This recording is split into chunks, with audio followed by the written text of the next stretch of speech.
നമ്മൾ കോവയ്ക്കയുടെ ഇലയില്ലേ, കോവയ്ക്കയുടെ ഇലയുടെ ഉപ്പേരി ഉണ്ടാക്കാൻ പോവുകയാണ്. അപ്പോൾ നമ്മുടെ വീട്ടിൻ്റെ ഫ്രണ്ടിൽ തന്നെ ഉണ്ട് കോവയ്ക്കയുടെ ഇല. അപ്പോൾ ഞാൻ കുറച്ച് കോവയ്ക്കയുടെ ഇല പറിച്ച് കഴുകി മുറിച്ച് വെച്ചിട്ടുണ്ട്.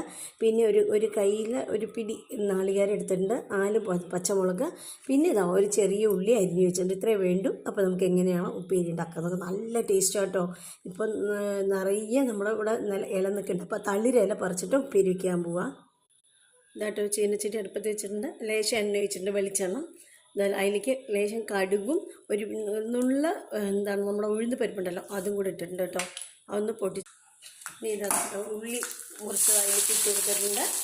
അത് നന്നായിട്ടൊന്ന് വഴറ്റിയെടുക്കുക. അതിന് ശേഷം ഇലയും കൂടെ അതിലിടുക. ഇതാട്ടോ ഉള്ളി ഇട്ട് വഴറ്റിയിട്ടുണ്ട്. ഞാൻ അതിലേക്ക് നമ്മൾ കോവക്കയുടെ ഇല അതിലിട്ടിട്ട് നന്നായിട്ട് അടച്ച് വെച്ച് വേവിക്കുക. ജീരകവും എല്ലാം കൂടെ ഇതെല്ലാം കൂടെ ചതച്ചിട്ട് ഇതാട്ടോ ചതച്ച് വെച്ച തേങ്ങയും കൂടെ അതിലിട്ടിട്ട് ഇളക്കിയെടുക്കുക. കോവ